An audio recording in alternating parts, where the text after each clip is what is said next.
going to recite praise to Shakyamuni Buddha in English.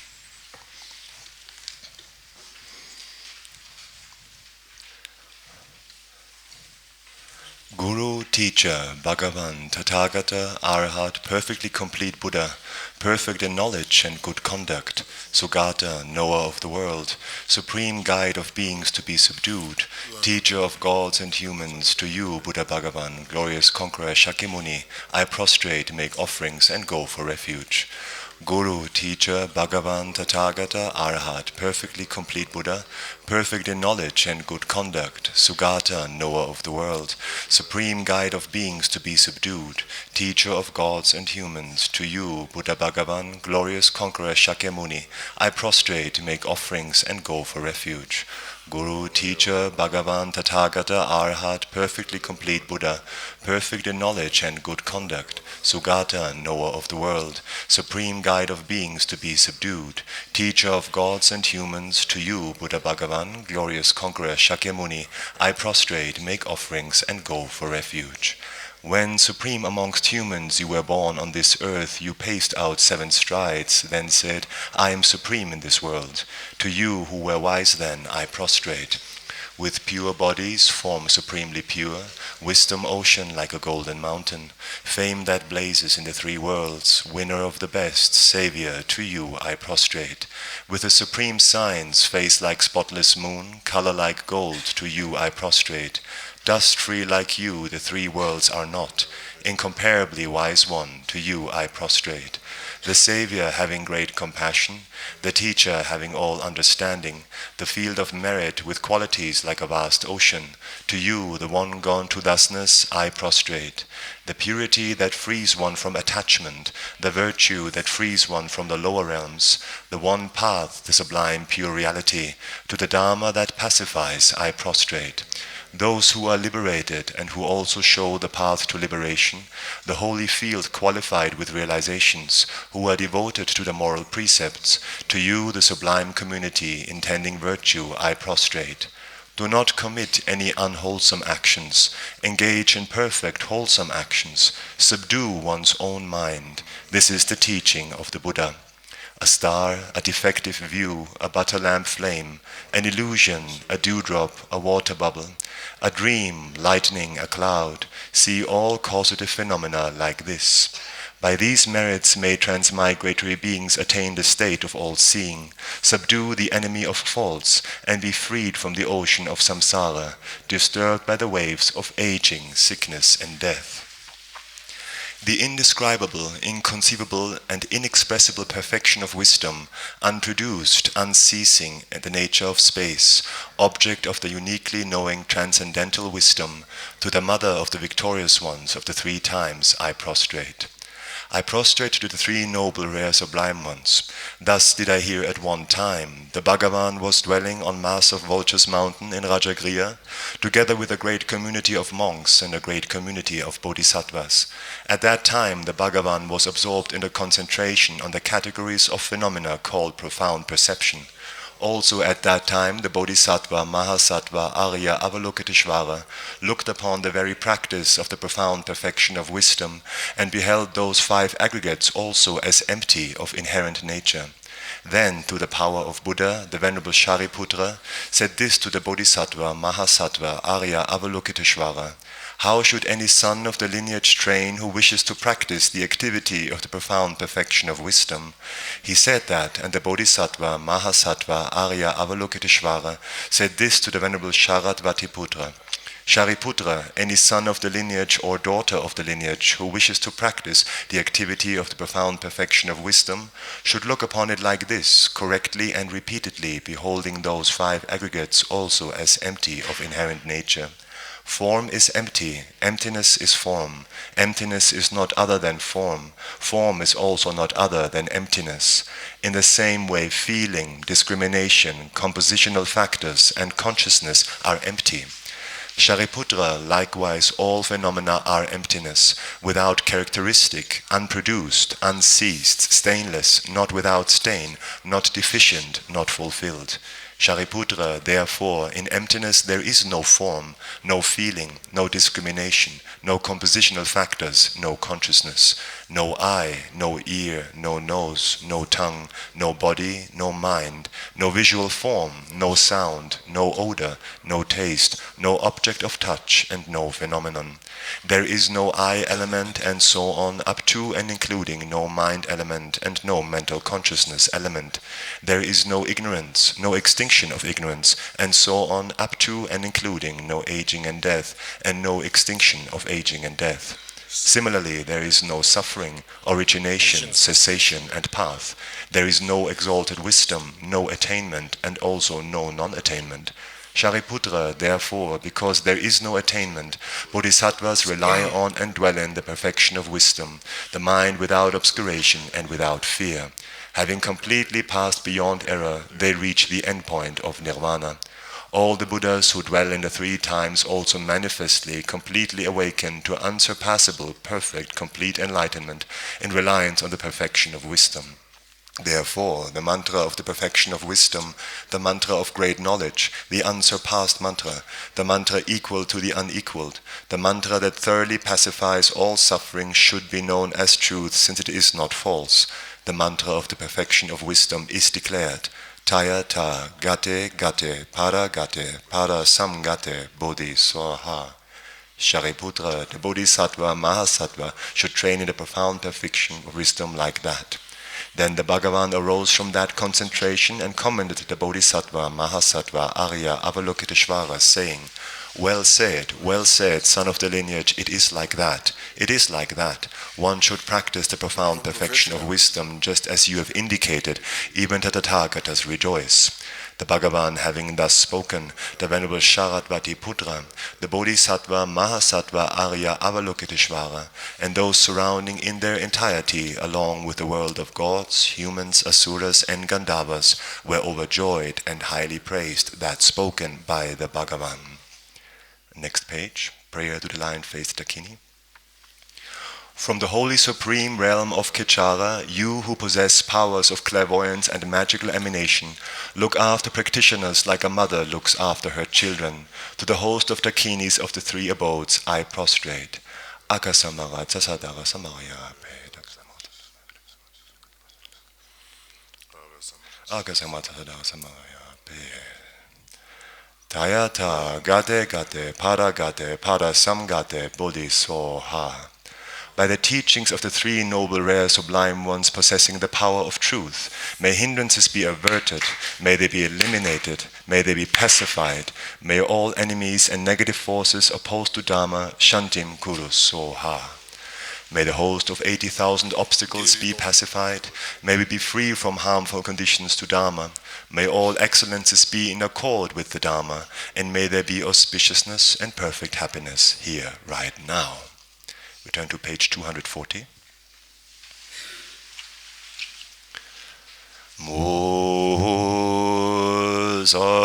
Musaji Bögi Jojin Medok Jamri Rablingji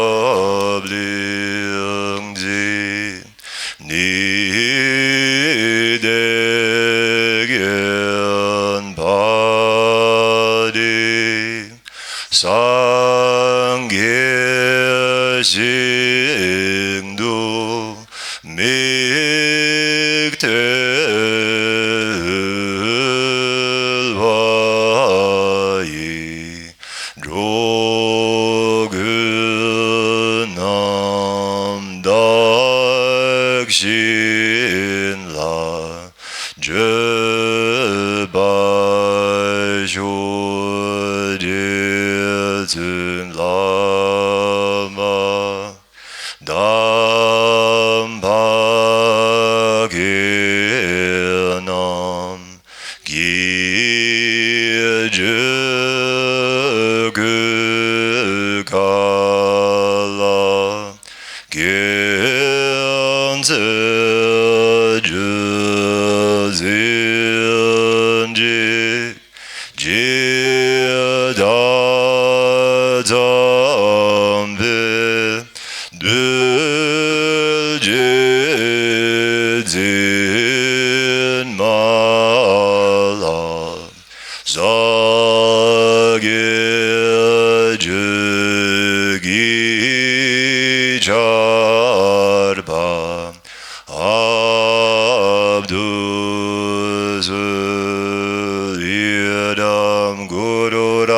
Mandalakam Niyadayami.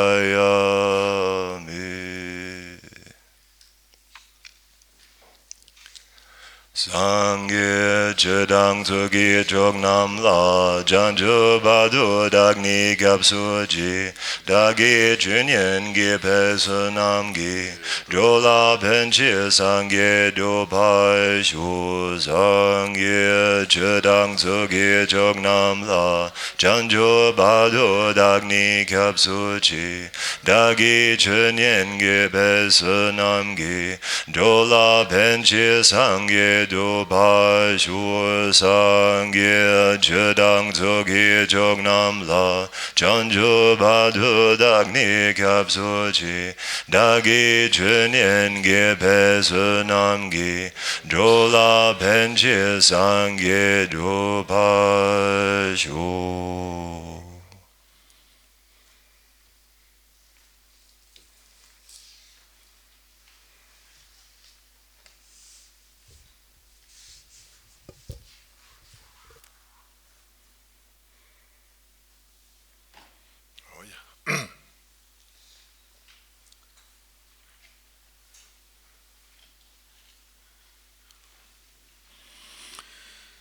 Okay.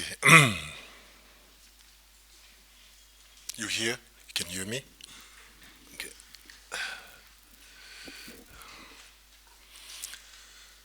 Okay, so first of all, I want to express my gratitudes for seeing the Tushita's staff and teachers and kitchen working very hard to taking care all of you who are doing your retreat. And you all are doing this because your faith and devotion to Lama Yeshe, Lama Zopa Rinpoche. So I feel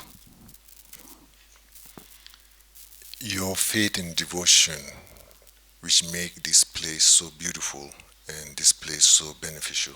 So I really admire all of you. Dharamsala is not all the time the best. It's not the warmest place. Lots of rain. But anyway, your dedication for your teachers and for your lineage and being here serving and making this beautiful, blessed environment available for people, and I really admire, and it touched my heart. So thank you very much. And then I think the new group, and we all, also myself, we arrived pretty much same day in Tushita. And it's a group where you knew, exploring a spiritual path, and I think very beautiful. And I pray and I rejoice for your quest for spiritual path, to go beyond the material world, and I think this is beautiful. So I hope and pray that you will continue. Okay. And I heard there's another group who's coming here, including Andrew. Just joking, Andrew, my friend. So all of you here, continuing your spiritual journey and practice.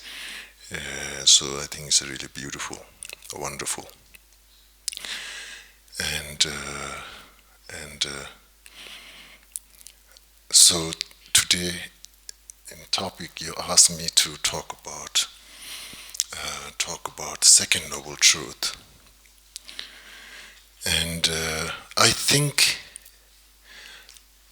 every question is good. We should improve the question. We should deepen the question, but we should not necessarily expect the answer, I think. I think we should improve our question, and we just open for our answer. If our answer is not satisfied for whatever our mind states, that's okay, I think. And the main important part is deepening our question, clear our question, exploring our question, and this is very important. And even from the Buddhist philosophical point of view, we divide it in 3 layers. The phenomena that you can just witness, and you don't need to have any logic and reasons, you can just kind of witness directly. That's called manifesting phenomena. And then there's a second level of phenomena that basically we call hidden phenomena, gogyur. And these we need to kind of analyze and apply logic and reasons. And there's called third level of a phenomena called shinto gogyur. And these phenomena, we have a right to ask question, but Buddha himself said these are like beyond our cognitive mind, able to apprehend and to able to digest and understand whatever the answer it is. So there is this kind of reality, which is now our journey in a spiritual path or whatever, I think our intelligence, our wisdom only will not going to answer, will not going to give us satisfaction. It will never, if we go only through wisdom, only by analyzing, I think it becomes, we may circle again and again, it's endless. And so there is a part of things that we don't necessarily kind of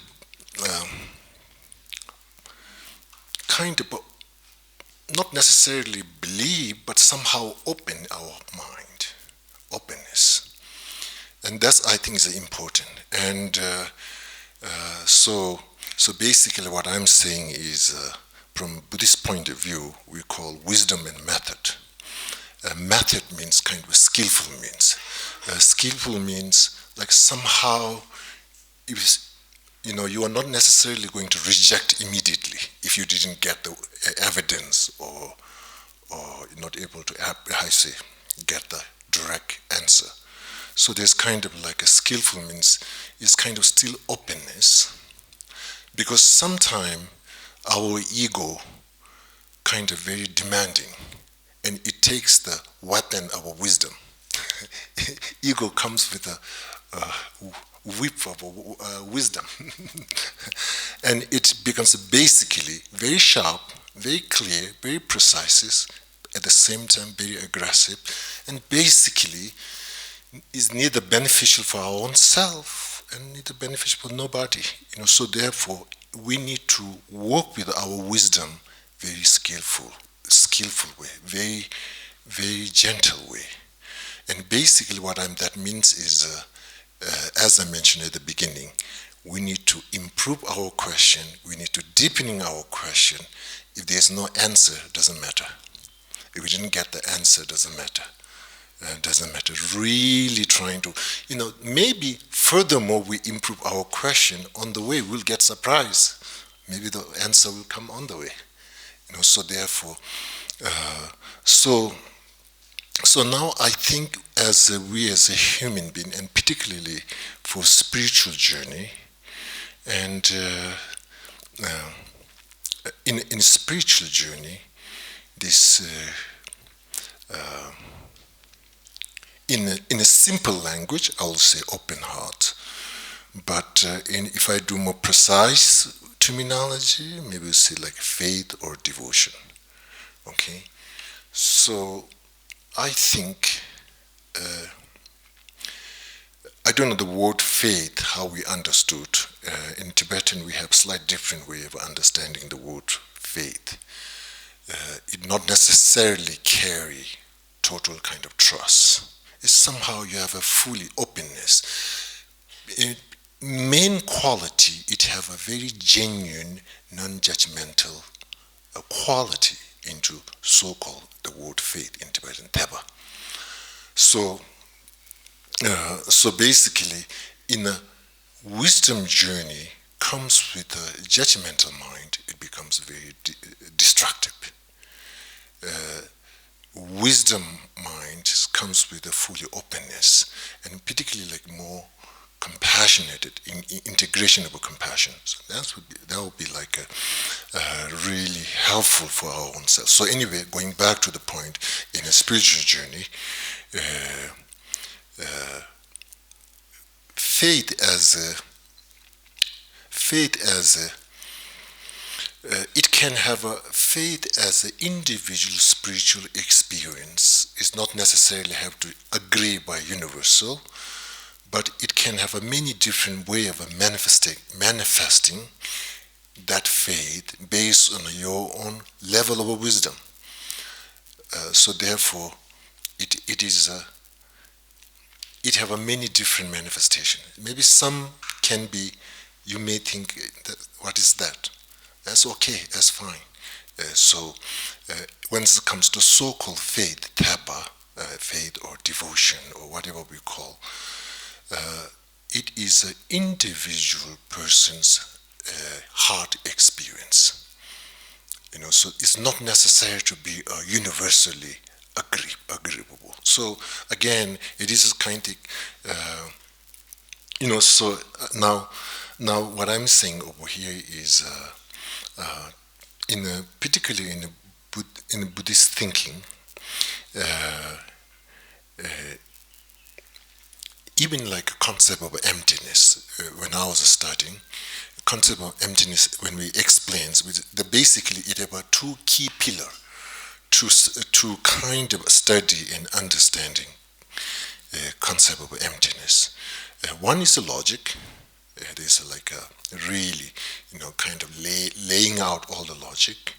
One is we call Lungi Duba and Rigbe Duba. Rigbe Duba means, Lungi Duba means just kind of, it have an element of a little bit kind of faith and devotion. Process of understanding of a concept of emptiness. Rigbe Duba, it have a logic, fully logic. You're just analyzing. It's a full potential of your logic. So, but it is not only by logic, it have a combination. It balances our logic through,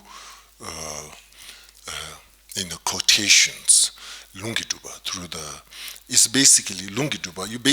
You're looking this kind of very profound scripture, authoritative scripture, and you kind of trying to create the balance of your awareness, balance of your wisdom, exercising or wisdom movement.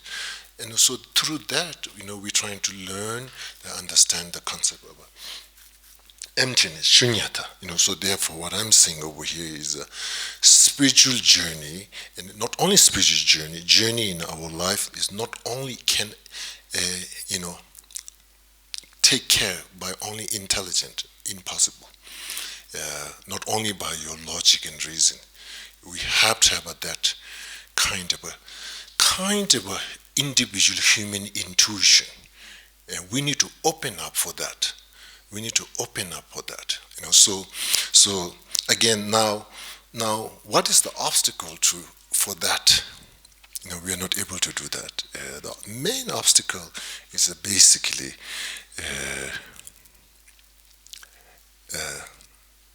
fear of self. There's some kind of like a fear related with the self. And that fear is some kind of like isolating our own self. Psychologically, emotionally, and in that kind of isolation, there's a very strong grasping of self. And this grasping of self kind of narrow our view into our journey into life. And that makes, I think, very kind of nervous wisdom, a very nervous wisdom. It's just kind of like, so basically we say human being need to relax, and same time our wisdom need to be relaxed. Kind of like Relax wisdom, possible? Relax wisdom.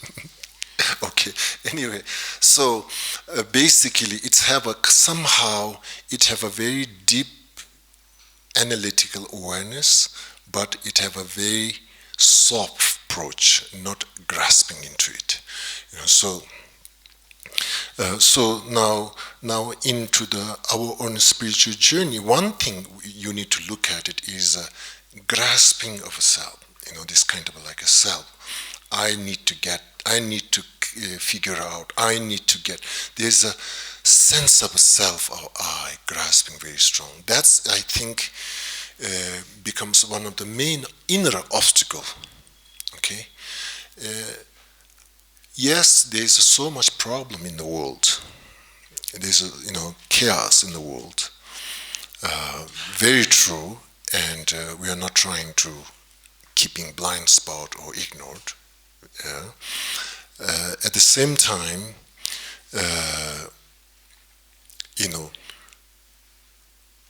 concept of a karma.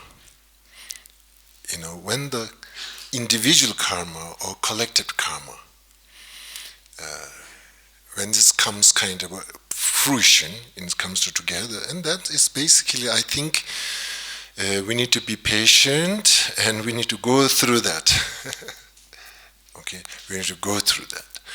And in basically, concept of a karma is basically, in another way to look at it, karmic practice is basically looking into the long term, the thinking behind, it's not so much about this happen, it's have a cause and effect relationship, but the real practice is a karmic cause and effect practice to looking for long term, because we human, individually or collectively, sometimes we have a short-sighted, everything we have to be done now, everything have to be fixed now. Sometime, and although we have a right to fix, but somehow because of that kind of short view, it creates kind of further more conflicts, complications. So concept of a karma is basically, in one side, the way of looking is you all the time looking long term. You're all the time looking for long term, not trying to kind of go to the immediate. Okay,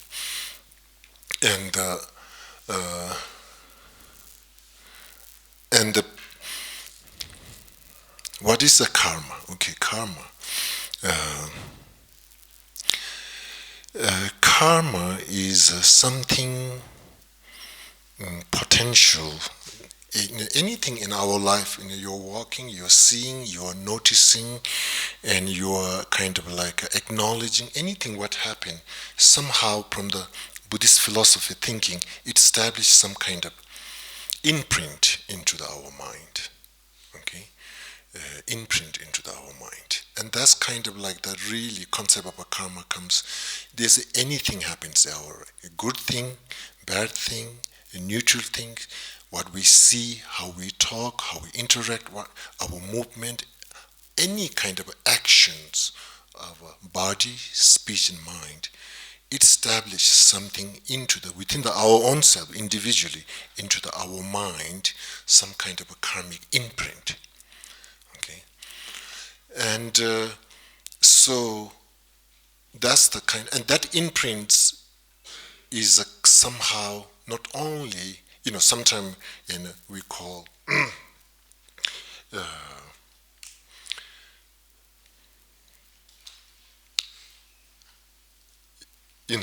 so anyway, that imprint is kind of just matter of time when condition comes and that imprint kind of ripening. So that's the main thinking behind what. So like for example, practice of a mindfulness. We're doing practice of a mindfulness. The behind the mindfulness practice, we have to have the energy which really push our awareness to being mindfulness of our body, speech, and mind. It needs to come down to the karma. When the karmic awareness and the karmic, everything, my movements of a body, speech, and mind, it establishes some kind of imprint into my mind stream, and that becomes a very powerful resource to the practice of mindfulness. Now, now, uh, now, so now in a spiritual practice, karma is complex. Karmic things is not everything we can explain. The karmic things is not everything we can figure out. Karmic entanglement, there's no, this moment, not everything we can figure out. That's kind of something project that we are not necessarily going to abandon, but not this moment. If we're trying to deal with a karmic entanglement, I'm trying to fixing this karmic reality, I think is not realistic. So basically, teaching about karma is not so much trying to answer what's happening in now in our life. His main thing is how we can make a better now and a future. That's really the key thing about. Through this karmic awareness, we develop mindfulness awareness. We're very present. We're very aware. So this practice of karma is not so much kind of connecting the dots. What's happening in our life now? I think how can we can transform our present and future through karmic awareness. Okay, so so therefore, what is basically comes is how we're going to indirectly we are going to work to how to entangle the karmic reality is indirectly, and that is through karma and condition. And a condition comes to the reactive mind. A reactive mind is the condition which really kind of deepening us into the karmic death. Okay, so you're with me? You're getting? Okay. Okay, so so what I'm saying is indirectly we need to work with the karma, and that is how we respond for the condition, not reacting, but developing skillful way to respond whatever happens in our body, speech, and mind. How we're going to respond. Okay, so now now the way of responding is there is a reaction can happen due to the habit, but we can also transform our reaction gradually into the kind of a healthy way of responding. And sometimes we can naturally, due to the practice, we can also develop a healthy way of responding. Now here, so basically now it comes down to the state of our mind. Our state of our mind becomes very reactive, and the state of our mind is a very kind of fear-driven, and our state of mind is a very kind of not able to be at the present moment. State of our mind is all the time some way into the thoughts. State of our mind is never here. State of mind is all over. That's, I think, we need to bring back into our body state of our mind. That's, I think, one thing important. So if a mind is so, how you say, ungrounded, our mind is so all over, going all over, and that is a perfect environment for creating certainly uncertainty and fear and self-grasping, and then becomes slowly becomes negative perceptions of self. Okay, so therefore, so over here, the way to responding for the condition is non-reacting, but gradually not feeding our negative habits, but being fully aware And just basically, you can say, I can go through this. I can go through this. You have to say this mantra, I can go through this. Okay. So through this, so we need to train,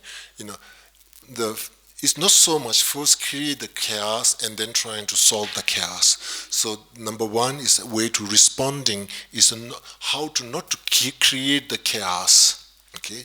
Chaos thought, chaos emotion, okay? So therefore, I think some kind of a consistent state of awareness, consistent state of awareness. Basically what I'm saying, consistent states of awareness means basically since morning you get up, since you have your own routines, you have your own kind of like a regular things, and you need to have a good plan, healthy plan, compassionate plan for your regular life. It's not so much, okay, I'm going to fight. No more fight. So really healthy plan. Consistent awareness consistent awareness can handle surprise. Sometimes surprise happens, then it can really well prepared. Consistent awareness. Chaos awareness will be never able to handle surprise.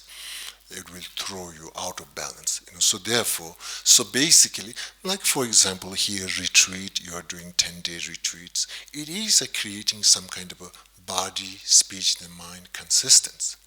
So basically you're taking this model in your own life, some kind of consistence awareness, compassionate, consistent awareness. Let me put it this way. It's consistent, not so much like you are planning to how to fix. You're not so much, you're basically creating how to healthy way of processing our routine in our life. Routine. The routine thoughts, the routine habits. So here, when the awareness becomes kind of like lost, our thoughts and emotions get so lost all over, then that is a perfect recipe to create really inconsistence, fear, and self-negative. And then it's just kind of like a circle. It just kind of goes in a circle.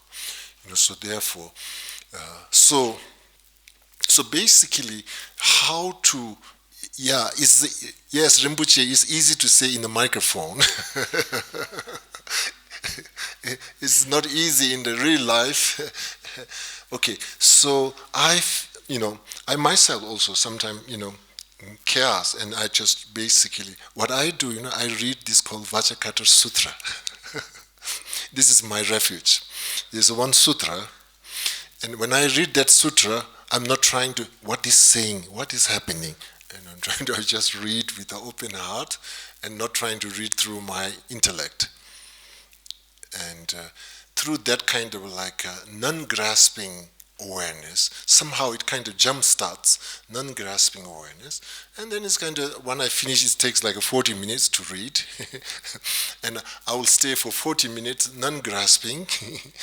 That's it. In the clouds clear, blue sky, nature of mind is pure, so perfect. So what I'm saying over here is a grasping mind. That's the really the, I have to do. I was traveling and I met one British traveler, and he was a kind of very serious, and I was telling, let's have tea, and I'm just trying to cheer him up. And he said, no, I need to do something. I said, why you have to do something? Just ginger lemon, more ginger lemon. And I trying to convince him, like, it's okay, And he said, in England, if you don't do something, they say you're wasting your time. Maybe if you another way, maybe you're doing something more better. Then he came, then I met him here in Metloganj, and he said, now he already wants to go to Rajasthan. I said, no, your vacation, you end up in the road. I told him, go to like 10-day retreat. I think when I told him don't go to Rajasthan, it's very hard. You just sit down one place, and why you keep going. Like you don't like this place, then you go someplace, and then you don't like that place, then you go somewhere. And I said, then I don't know where he went now. I didn't met him, but I think he likes the concept of 10-day retreat. He said he's going to go somewhere. Okay. So basically, I will say like it. Now, this whole thing doesn't happen suddenly. Basically, everything need to be establishing our karmic imprint into our mind. Okay, we have been mindful of awareness. You say, okay, I'm going to like compassionately responding. You need to keep telling, not all the time reacting. Let's invest our time and energy into the way to respond compassionate way. So basically, it's not so much a questioning and so much, but I think what really matters is the present and future. Past is in some ways kind of important to learning, but it's the past, it's gone, it's finished. So now I think the important part is the present and future. So for that reason, I think mindfulness awareness is a key thing. On top of that, intention, our motivation is have to be we need to constantly kind of establishing motivation, motivating, seeing positive side, motivated, and then slowly that motivation is almost like your real blessing. The motivation will going to help us. This motivation will make things better. We need to motivate. Motivation is basically motivation is trying to looking for positive sides of our karma. Okay, positive sides. If we look all the time negative side, and obviously we're going to suffer more further, and our wisdom is not able to help us healthy way.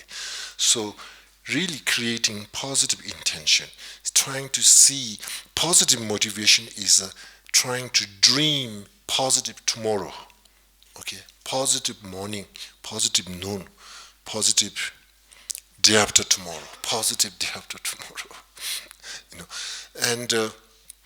And basically it's just constantly we need to motivation. So when you say like for example lamrim, lamrim, graduate path to enlightenment, it have a three category,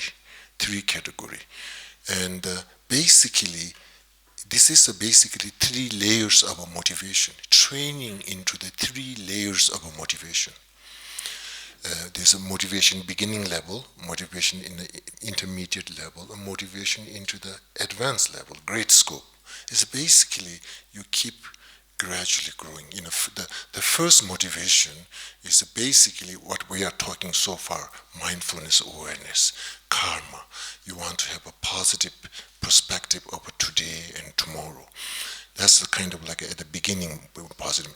The second motivation, intermediate motivation, that motivation is you're not just trying to fixing and just a way to get a positive responding, but now you are really working with a deeper. That motivation is like, okay, how I'm not going to just put the bandit, now I need to really cure. Not all the time bandit, I need to really cure. So now that cure in the motivation is like basically you're looking, okay, I need to just being mindfulness aware is not sustainability, just all the time being there. That's good, but you have to, that kind of mindfulness awareness transform into the natural states. If that doesn't transform into natural states, mindfulness awareness becomes kind of like a chore, mental chore. That's kind of like becomes a, so the second motivation is you're looking into the how to transform our own existence into the very natural state, There's no push and pull, proactive, progress, compassionate, So that's kind of like a second intermediate state of motivation, what you're trying to do. Third level of motivation is basically trying to be very inclusive. That state of that kind of not just for yourself, you want to share, you want to, very inclusive way to bringing everybody into state of that existence. Everybody having that kind of like a state of a natural state of existence. So motivation, so basically what I'm saying over here is motivation have two layers. In philosophical, we say causal motivation and motivation at the resultant motivation. So causal, basically, in a training in a motivation, causal motivation is basically, like for example, tonight, when you're going to go to sleep, you go through sleep of a positive motivation. And you are kind of not so much digging and regretting what happened today, but you are dreaming, imagining beautiful tomorrow, positive tomorrow. So you go with the sleep with that kind of like a state of awareness. Not thinking that, oh, another tomorrow. Not thinking, oh, again, I have to. Friend of mine, she go through a little bit depression, and she said, like, sleep is the best. She said that helps her. But anyway, I think motivation is very important. We need to constantly imagine. We need to train ourselves. We need to step by step. Although yes, today is chaos. We are aware. Yeah, it is a scary. Nevertheless, even trying to bite small to beautiful tomorrow, positive tomorrow. And that's slowly kind of you're slowly feeding, positive sense of self. You're slowly, not only one time, you have to keep consistent. Very important. Consistent. Yeah, you're not trying to ignore or avoid the karmic reality, what's happening, but you're really swimming. The karmic current is very strong coming, but you still keep up and is swimming uphill a little bit. Maybe sometimes a little bit of rest on some stone. So motivation, I think, is very, very important. Creating that kind of, and once we train that, then slowly I think we will get this kind of positive sense of self. If we can imagine positive tomorrow, we will slowly can imagine positive of self. Okay. Once in the positive of self, that doesn't mean that you seeing yourself as the perfect and no problem. It's not something like that. At the beginning, initial level, it is basically absence of a self-judgmental. You're gradually reducing self-judgmental. Okay, you're gradually reducing self-comparison, self-judgmental comparison. It's basically you're reducing these kind of like a karmic entanglement. You're reducing these things, and then slowly you're starting to open to respect, appreciate, encourage. So then I think positive sense of self is basically second level of a positive sense of self is basically you are much more tuned towards to the potential of yourself. Okay, even though potential of yourself is without comparison. Sometimes when you look our potential, then we're starting to comparison. We need to overcome comparison kind of mentality at the beginning, and then gradually looking into naturally trying to see our own potential. Not so much like, sometimes our friends give you a pep talk and trying to encourage.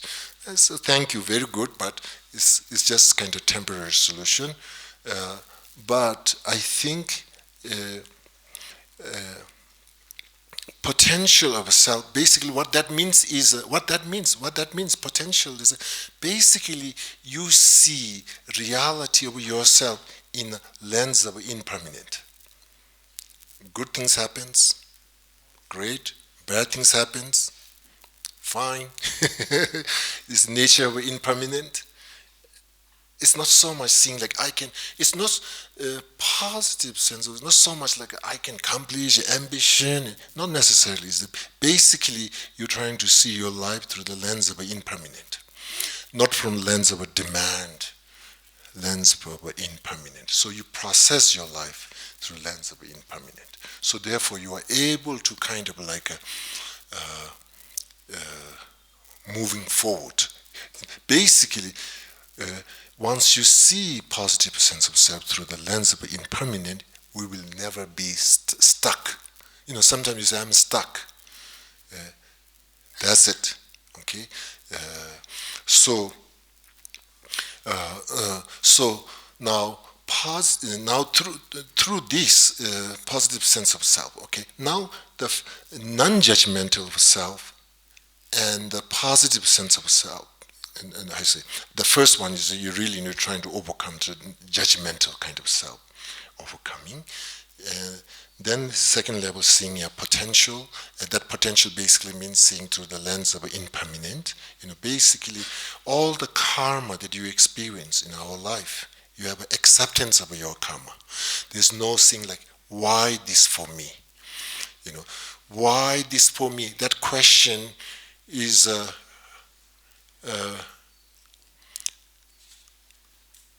right. I think that question is right. Yes, we have a right to ask why this for me, but I think it's not right timing because there's no way to get the answer at this moment. So when you ask the right question in the wrong time, then we get stuck. So therefore, I think basically able to process karmic entanglement through the wisdom of impermanent. And then through that, yes, then we can have a bodhisattva ambition. Bodhisattva ambition. Saying basically you want to liberate all sentient beings. Okay, so again, that's kind of like now again. Again, same as mentioned before, it's easy to kind of, this is just kind of like that kind of motivation and consistency, slowly developing, and blessings of enlightened beings. I think it's very important sometimes. I think sometimes we feel like everything I will going to do it. I think it doesn't work. Sometimes we have to make a prayer, express our wish for, making prayer for Buddhas, enlightened beings. Make a prayer. Whatever you believe in, make a prayer. Express. And prayer is basically nurturing our inspiration. Express with that. And, then through this kind of like basically, maybe prayer itself, the expressions of prayers, the words and expressions itself, not necessarily sometimes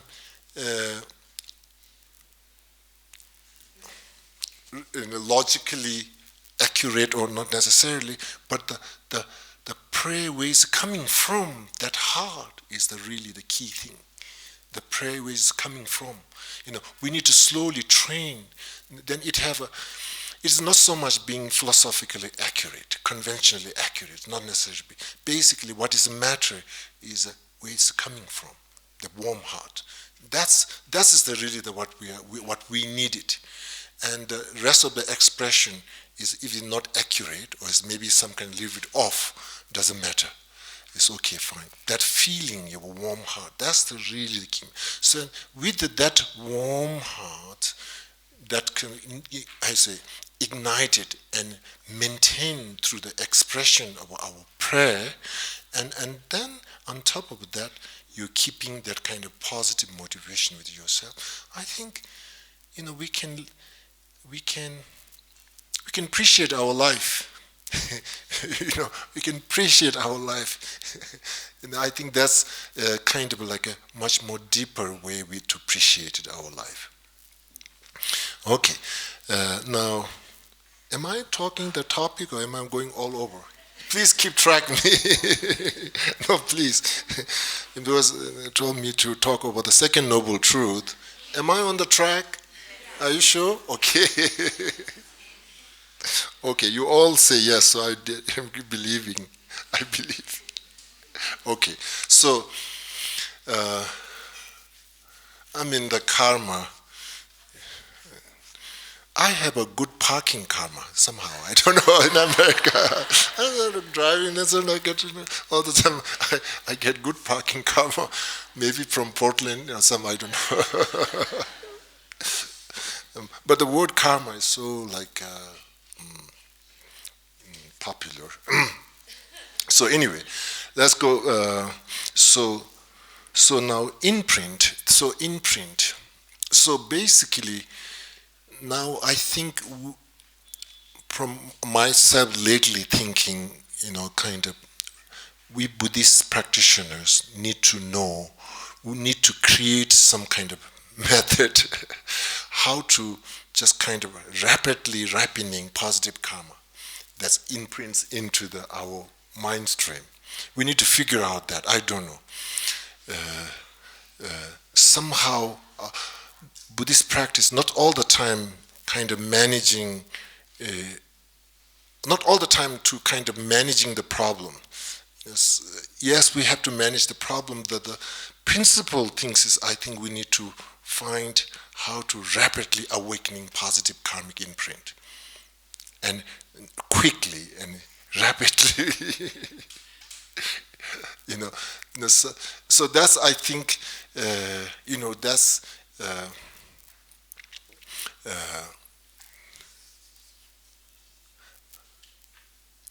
I think we need to create some kind of path how to rapidly awakening our positive karmic imprint. I think maybe already Nagarjuna established that already. Great Nagarjuna from Nalanda, great master.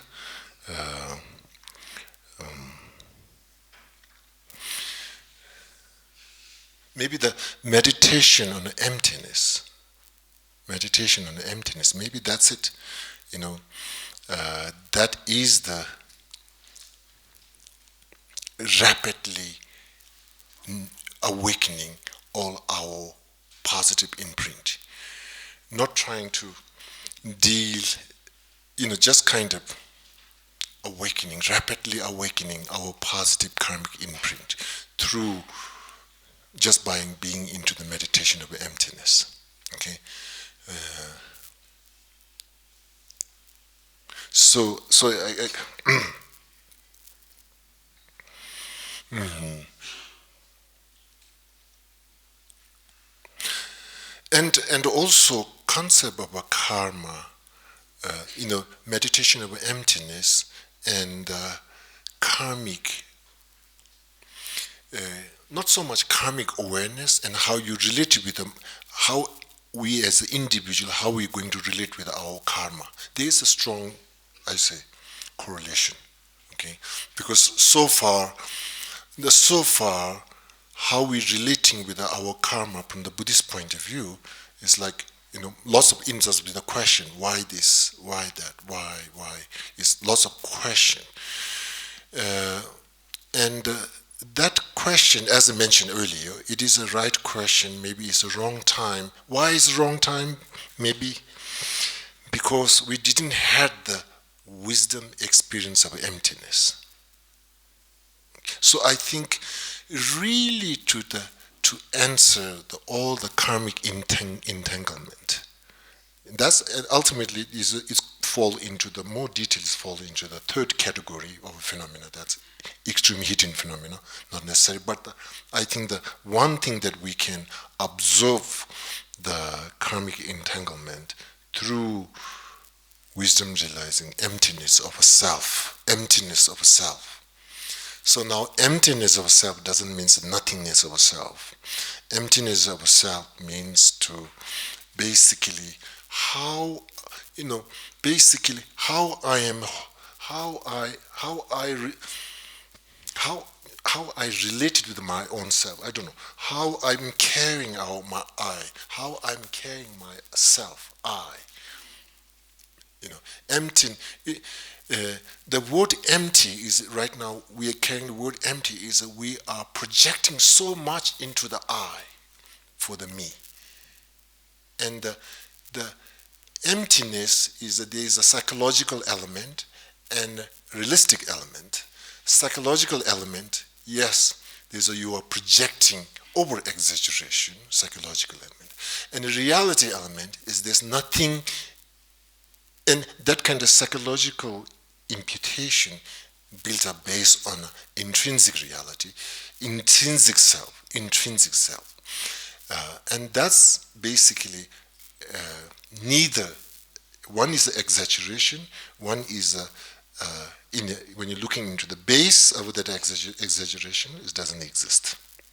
So anyway, it becomes a little bit complex. So my point over here is emptiness of self doesn't mean nothingness. That's what I'm trying to tell you. So basically, meditation over emptiness of self is basically, meditation over emptiness is, in another way to saying is, yes, there is a cloud, but don't get so much disappointed with the cloud. There is a blue sky behind there, and really pay attention and give attention to the blue sky behind the cloud.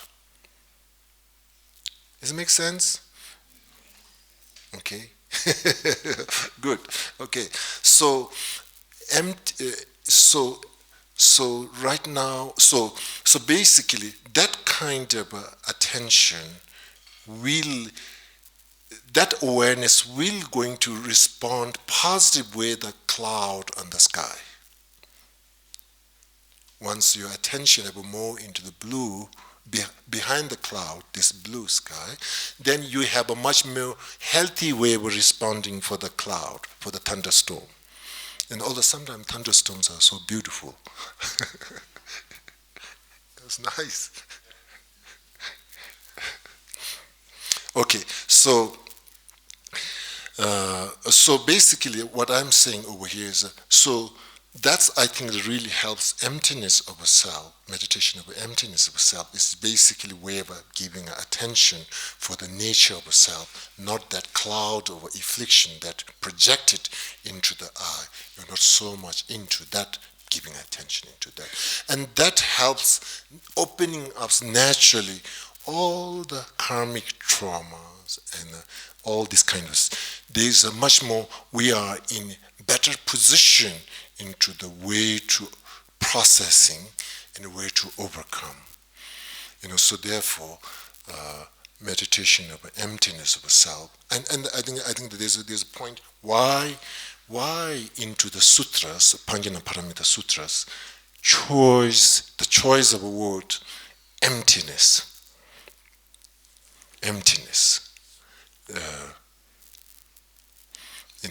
I think our karma and it's the second noble truth, the karma and affliction, is really putting too much than what it exists. So therefore, I think the emptiness, the word emptiness, is just trying to kind of really pushing away that kind of like a projection into the I. Okay. That's pretty much, my brain is empty. So it's up to 5, no?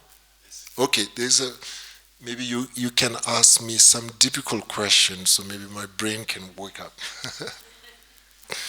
There's 15 more minutes.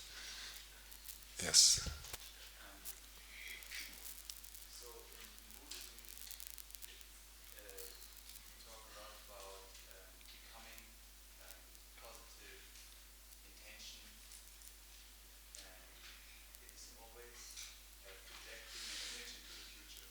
Mm-hmm. So it's always how to becoming something.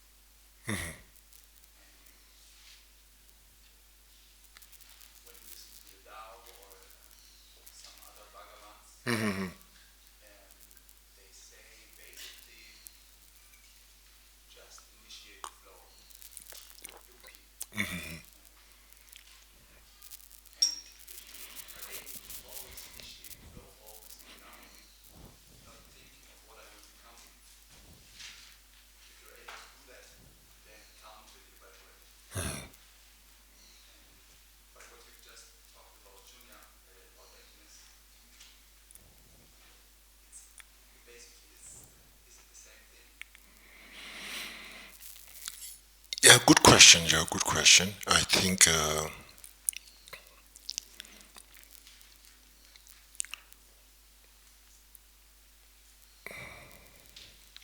now you are right in Buddhism. Concept of motivation, practice of motivation is basically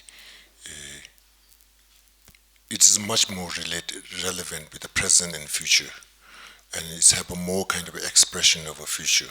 And that's true. And it really, we human not thinking in the future at all. I'm not sure. Maybe some period of a session not thinking of the future at all, maybe good for some session, some maybe for 10 days, not thinking of future at all, really good. But never thinking at all, that kind of like a strictly abiding in present moment can kind of like a bringing back yourself can help, but never kind of having some kind of a imagination for future of yourself. Again, everything is a balance. The minute we go through the future and imagining positive, what happened is a push, pull, pulling, grasping, it comes.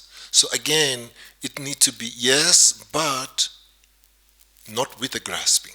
And with the not grasping, it's kind of, we don't know how to handle. And that's first how like the same thing, learning how to bicycle. First, like we're not able to be in the balance, we fell down. And then slowly we build that kind of natural balance. So so I think just be now forever, that not necessarily I think can be, I think basically from the Buddhist point of view, why it advising that is saying basically we have already the potential potential to transform the Buddha, Buddha mind within our own self. So it's saying like, yeah, you don't waste your time, you can do it.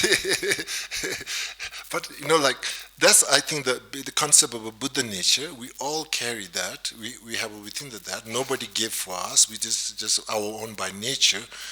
But when we say just be in this moment is because we are one extreme. We are not balanced. One extreme going too much into the past or too much going into the future.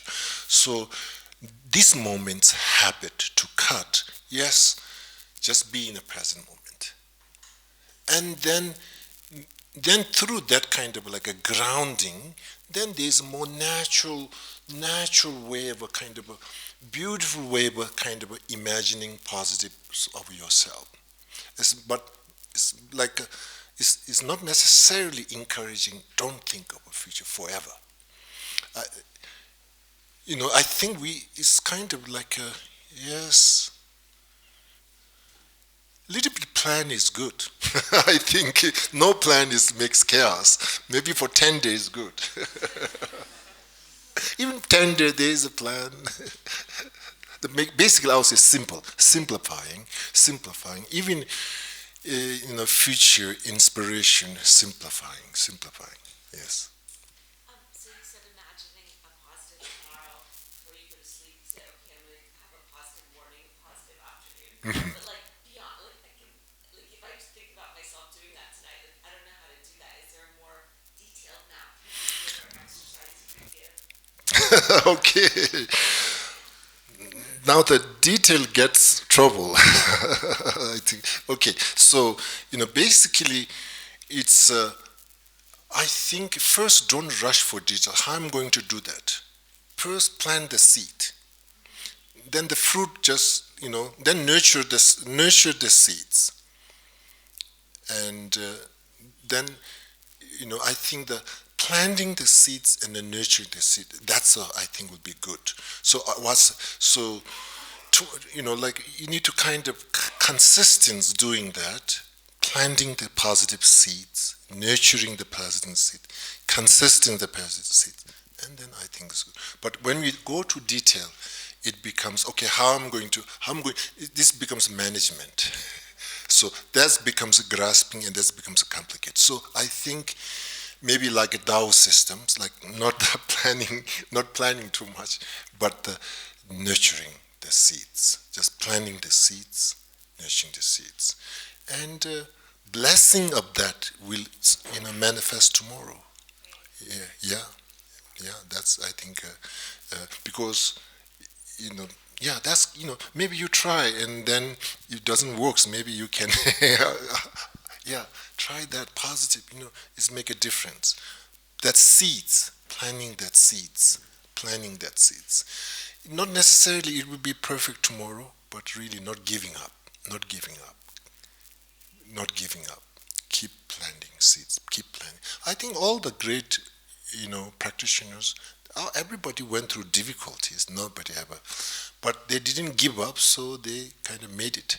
So I think planting the seeds, nurturing the seeds, and yes, sometimes we humans like the detail, how the technique, how I'm going to manage. Maybe just let go. Even tomorrow may not necessarily become perfect, but not giving up, nurturing the seeds, consistent.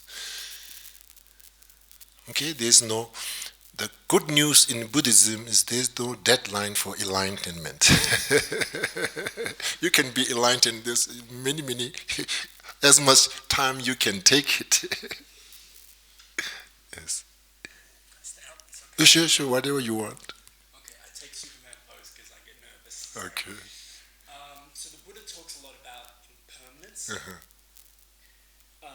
he kind of equates these different experiences we have. Like, for example, if someone commits a crime and they end up, their entire life in prison, how can we equate that to someone, for example, just like drop something on the ground and it spills and has to clean it up? So like how do we see this as being one idea when from our perspective, like these things are not equal, and a lot of us believe that when we die, the consciousness ends. So yeah, can you talk a bit more about how we reconcile maybe these spiritual ideas with some of the more everyday?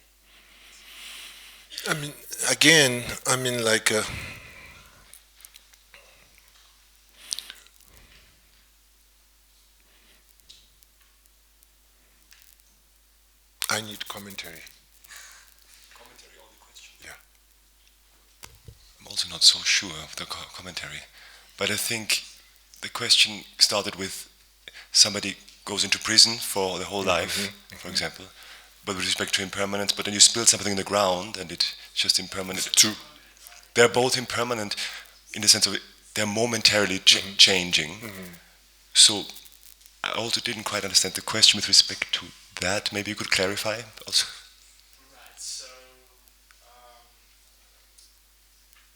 if you consider this life to be your only life, then you end up in prison, right? So that to them is permanent, right? Like this is sort of there's no anything beyond that, right? After that. So I guess if everything, how can we just say things are impermanent, right? Like we could have, a minor cut, but someone could have a lifelong illness. Like they're both impermanent. Yes. Like when we die, these things will go away, but they're not as easy as Okay. Don't worry about it. No. It's not saying impermanent is, basically, okay, you can get cut, and there's a psychologically and thinking mindset with a permanent grasping. It makes basically pain much more deeper. The permanent mind grasping makes the pain more worse. Now the impermanent is not so much. Is a impermanent view is in a way to kind of take that journey. It gives you a better way to take that journey. A person who are in prison or prison, if the let me tell this way: the person who is in a lifetime in a prison, but it takes that reality kind of impermanent view, and the person who's living in Southern California and have a little bit cut here and grasping with a permanent, maybe that person in a prison have a more peaceful mind. So basically, it's basically mindset, how you're going to process life that we have. Okay, even not talking about the future life. It's impermanent. It's not so much. Also, it's like in a time of death. It's not even now in this moment. Your mindset, how you're going to see this reality. If you see this reality with a permanent kind of, any kind of afflicted, distracted emotion have a very strong upper permanent. Okay, this is something happened negative, and then you say this is me forever, permanent. That makes really painful.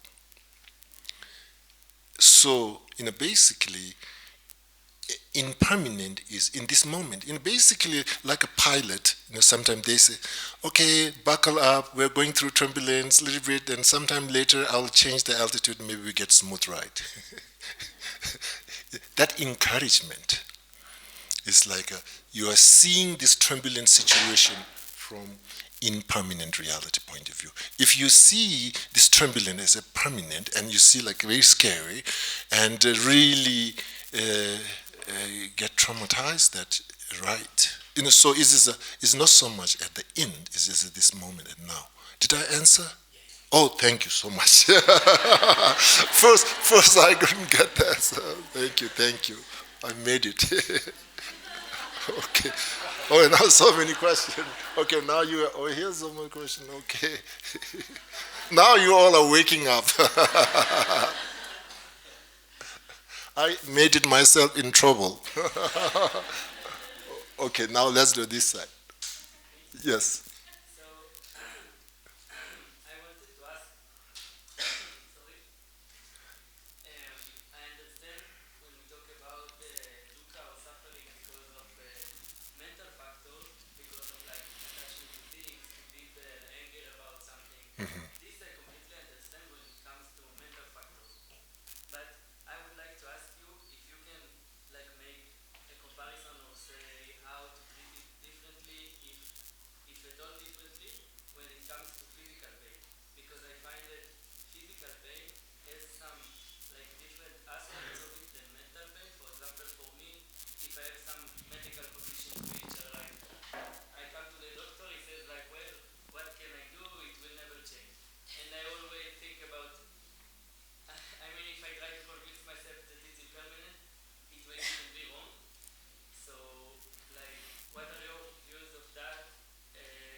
I need commentary.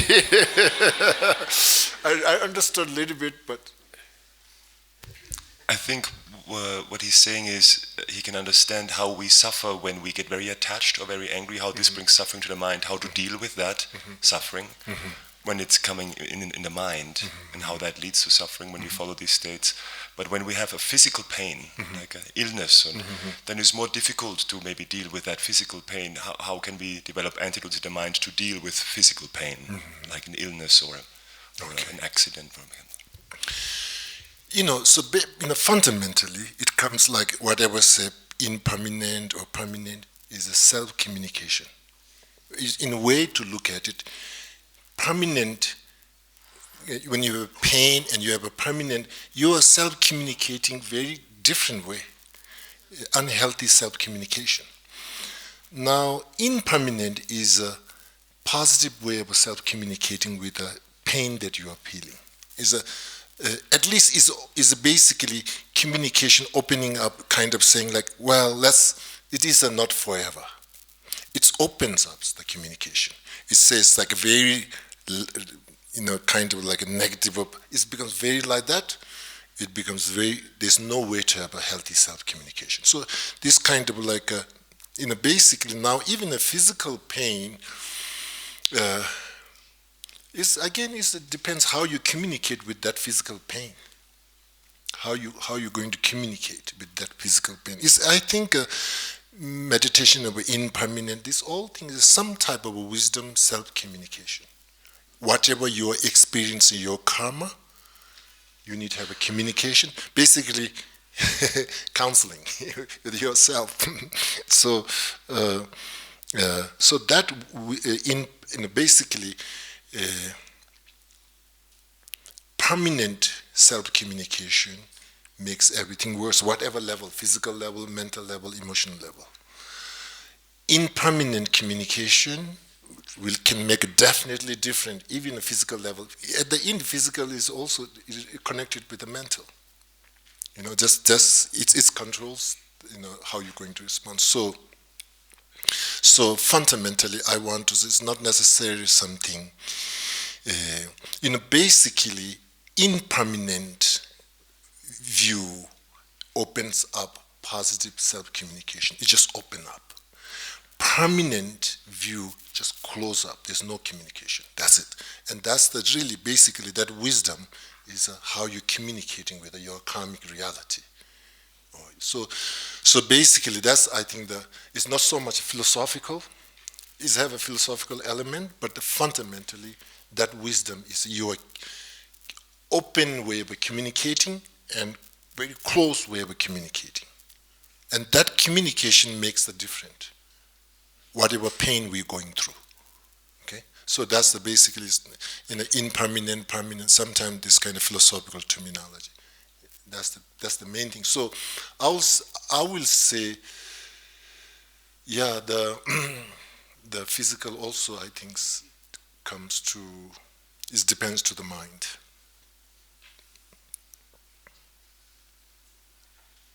Okay. Okay, now we have here, now here, okay. Thank you. I was just wondering if you could kindly share with us a personal experience to inspire us, if you had a challenging moment, karmic moment in your life, and what did you do to overcome that? I told you I read the Heart Sutra first, which takes 45 minutes, okay?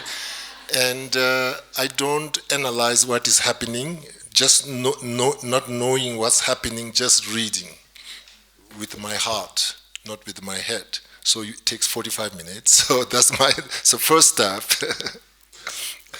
If that doesn't work, then I'll try to recite Heart Sutra. I'm not going to. I doesn't go to analyze. I just my challenge when I dealing not with the wisdom. I dealing with my heart, and I'm not trying to. Then it kind of basically through these sutra recitation, how I do it, and then it's basically my thinking it just opens up. And of course, it has some blessings, definitely. It just opens up. And that openness really gives me the strength to see the challenge. Accepting, yes, I need to go through this. And I'm not trying to fight, and I'm not trying to why. I'm not asking any question. I'm just being aware, situation to be aware. And I'm not so much looking for how to get out. When you're trying to do so much how to get out, it also creates another turbulence. So really being aware in that awareness. and really, really trying to open through your heart. I do that through the sutra recitation, and not trying to. And that sutra recitation, and sometimes really, it's like a dream. Everything's dream. It's nightmare. Sometimes good dream. Sometimes nightmare dream. and yeah, maybe this is all dreaming. We all are dreaming right now. Maybe we'll wake up someday. So yeah, it's basically, fundamentally grasping into self. When this kind of close up and small pain becomes huge. So basically, that's opening up. And it's just like we need to, I think at the end, there is one great master made, like we call shine meditation, this kind of training in meditation. Basically, they said they make an analogy like a mountain, which is a majestic mountain, which go through different seasons and different, hurricanes and anything change, but it stays still. It stays still. It doesn't mean there's storms and everything happens. Everything happens, but it stays still and present. So that's, I think we need to learn from that. If we kind of being present, non-reacting, healthy way of responding, and self-communication, wisdom self-communication, and these things, I think, yeah. But my hope is Buddhism doesn't become all the time solving problem. Hope we have to learn. Buddhism comes to rapidly awakening all the positive imprints. Okay, so thank you. Oh my God. Okay, God. Yes.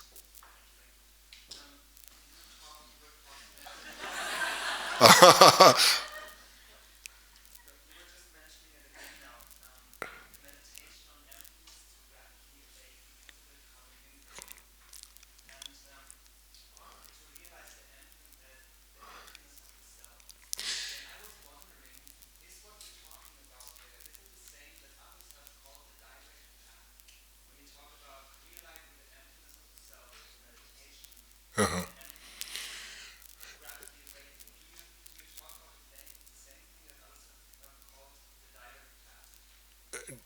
Direct path? I hope so. That's early. I was thinking maybe this concept of a meditation, emptiness of self, is the wisdom that can rapidly awaken all the positive imprints. I think so. I'm kind of like there's no such this kind of in the teachings, this kind of concept or theory, rapidly awakening all the positive imprint, and just kind of move forward so fast, directly. Yes, I'm just kind of lately I was thinking that maybe we need to kind of rapidly awakening. Maybe, I don't know, maybe it's too much in America. Maybe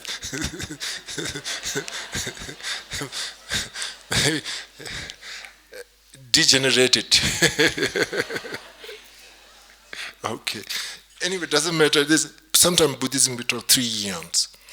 So maybe while I'm Dharamsala, I'll stay in 3 eons. Well, maybe I'll go back, then influence, American influence, and rapidly everything.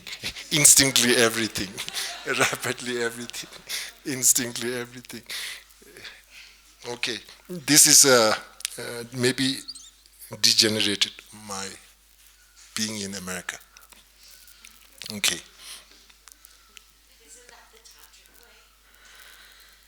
Tantric is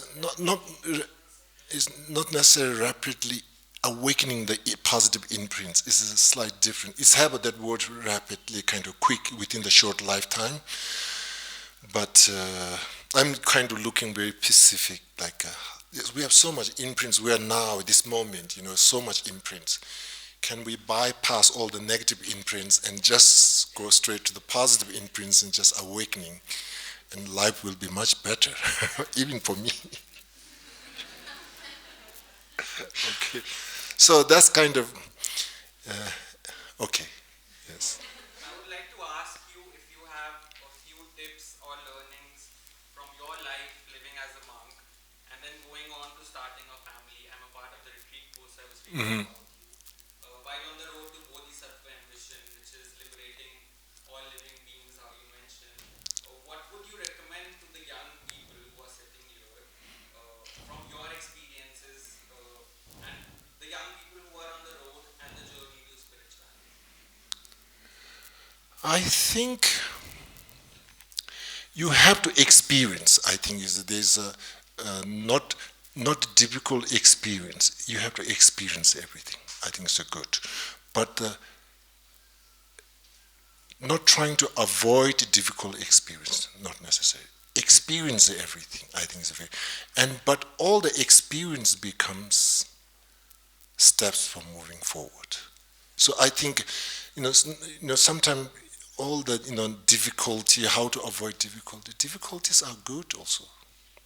We need to see difficulties are really good learning path, and difficulties are, makes us much more going deeper into our life, and just trying to mindset of avoiding difficulty, not necessarily difficulty. We need to. I think. Intellectual learning, we need to have a comfortable. Heart learning, we have to have a little bit pain. I think it's good. It's good. Intellectual learning, we can have a nice living room, nice ambient. Yeah, intellectually we can learn that, but it will not going to learn our heart. This difficulty, painful journey, challenging, it will learn our heart. We can appreciate it deeper. But we have to motivate for that. I think it's a good. And we need to basically, where we look for the challenge, how you view the challenge. That's the main thing. That's the main thing. You learn your heart. That's, yes, here's lots of raw learning. Yes, it's painful, yes. Comfortable learning we can do with the head. Yeah. So I will say yes. I think that, then I think give us a much more deeper experience, and through this we have a much more maturity. More maturity. You see life much more differently. You're not constantly avoiding pain. You're trying to work with the pain, face with the pain, understanding the pain, understand the challenge, in a really holistic whole life, and that's really that navigation. If we're able to go through that, I think that the spiritual journey is nothing separate than painful. If we transform our painful journey, that is spiritual journey. If we transform our painful journey, that's a spiritual journey. That's basically deepens our experience. That's really, and really open up our heart much more deeper. Yeah, so I think how we view the challenge. This is the really lifetime retreat. Yes, I think there's lots of learning from that. Really, is a meditation with emptiness. We can learn through pain. We can, experience emptiness through the pain. We can generate compassion through the pain. It's first noble truth and second noble truth is also good, very good.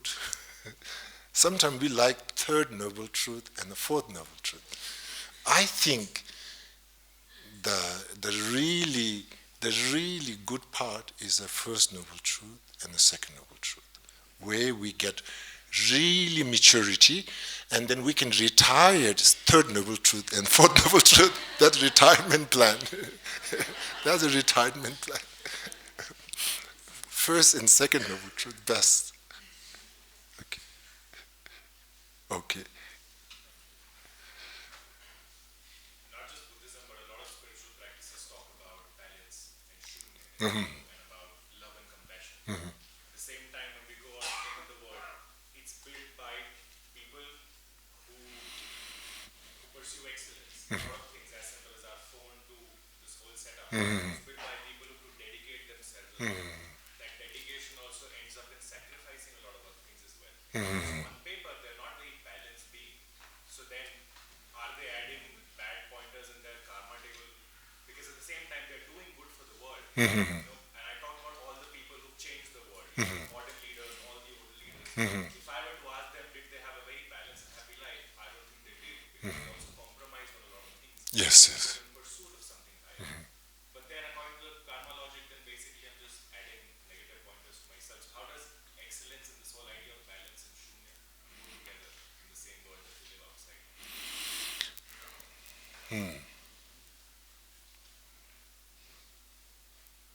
I kind of understand your question, but kind of.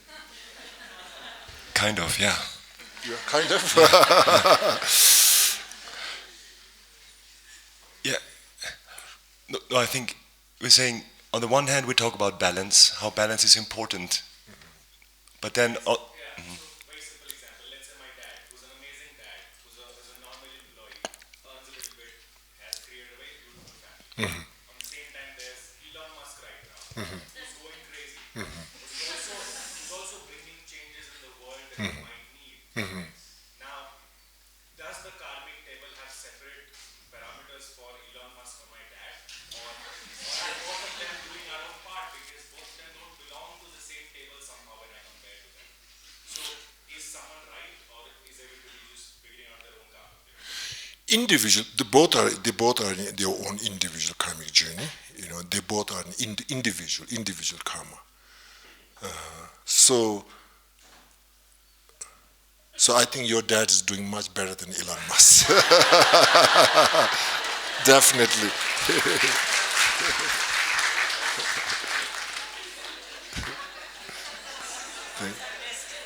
Huh? Your thoughts on destiny. My thoughts on destiny? I like to go have dinner. This is joking. Destiny, I never thought about it. Destiny. Well, destiny. I'm like a Tao, this present moment. Destiny. Destiny. I will meditate. I will meditate. Okay, one last question, then we'll stop. Yeah. Buddhism talks about the concept of the non-self.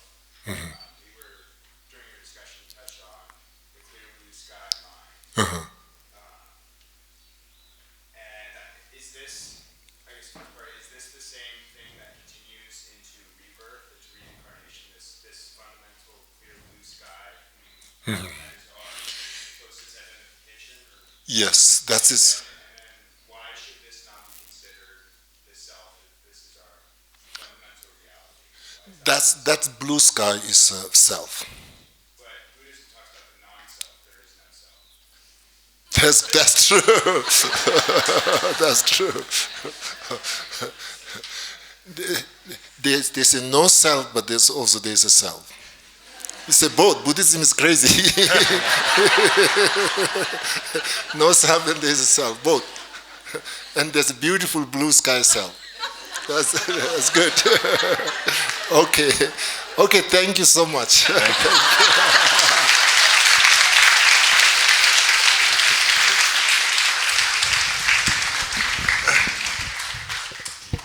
So to say thank you to Rinpoche, we do a mandala, Thanksgiving mandala. So it's still on page 240, if you're still on this page where we ended up before.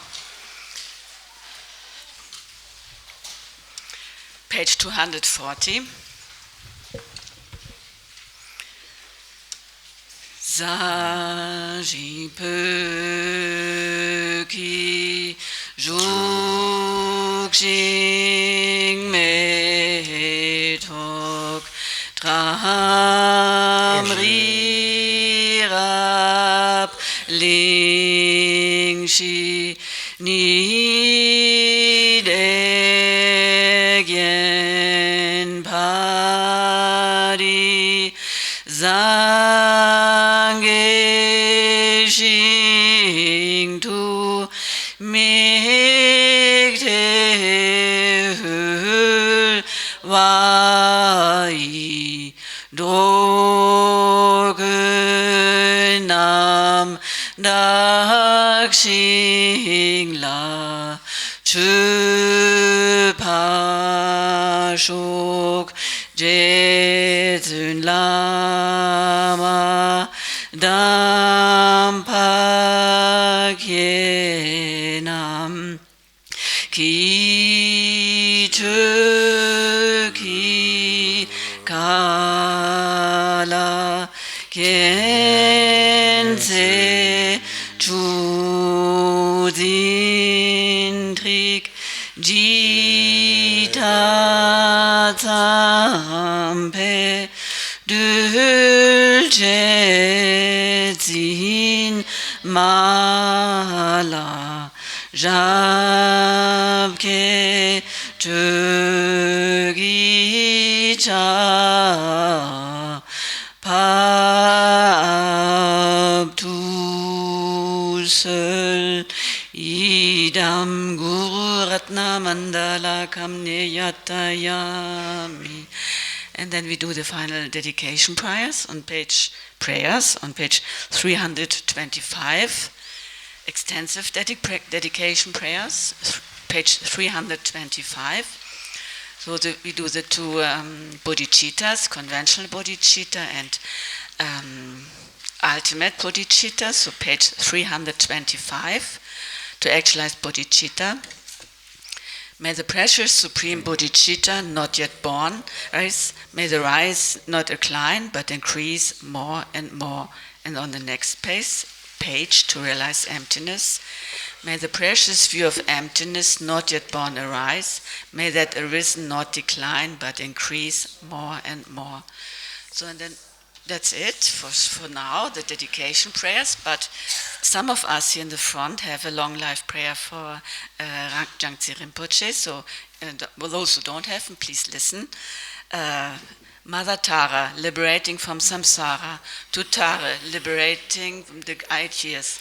Tara, Mother who liberates, please bestow the attainment of longevity by the blessings of root and lineage goers, by the spiritual attainments of the Yedam gods and goddesses, by the skillful means of the Dakinis and Dharma protectors.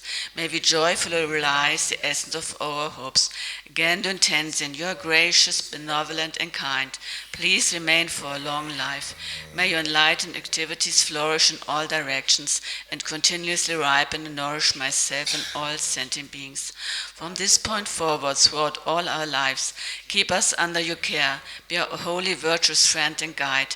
Clear away the generation and unknowing ignorance. Help us to quickly accomplish the journey on the grounds and paths and attain the three bodies of a Buddha. By the truth of unchangeable suchness, by the assembled blessings of indestructible Sangha, may the essence of these prayers be accomplished without delay.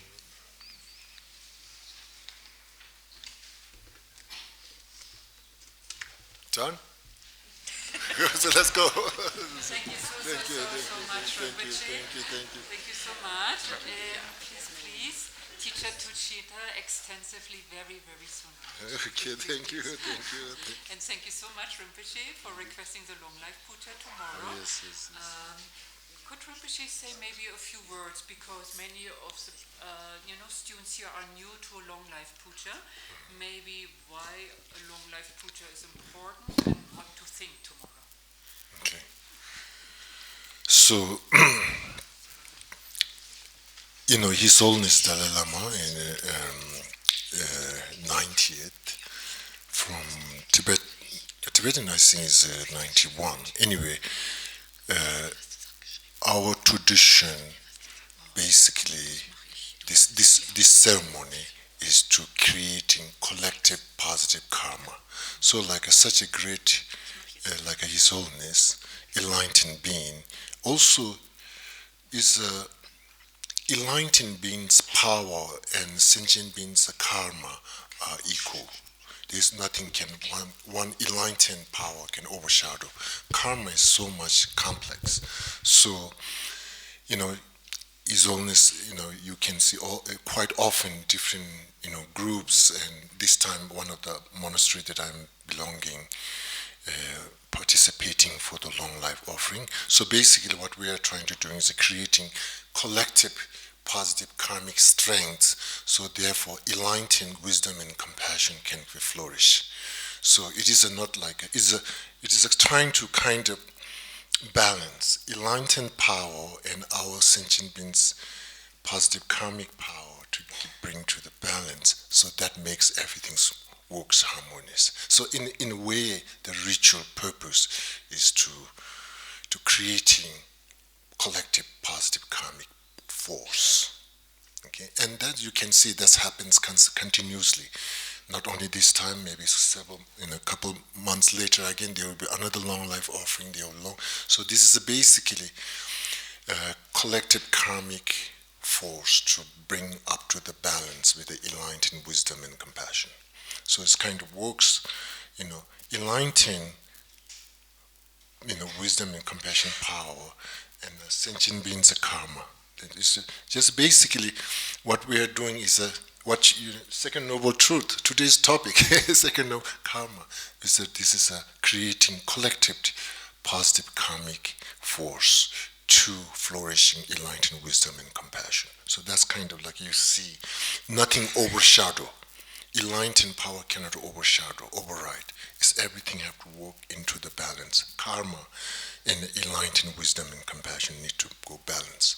So that's so in the long life prayer, basically,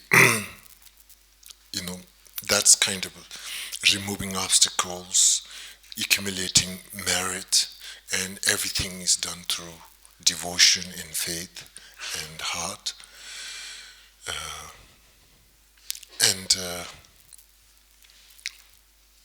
Yeah, that's it. Okay. Thank you so much. Thank you. Thank you, thank you, thank you. Thank you, thank you. Thank you so much, and all the best. Your practice, everything's your spiritual journey, your life, your family members, your projects to flourish. Again, your karma, my prayer. We all have to work to the balance. Okay. Thank you so much.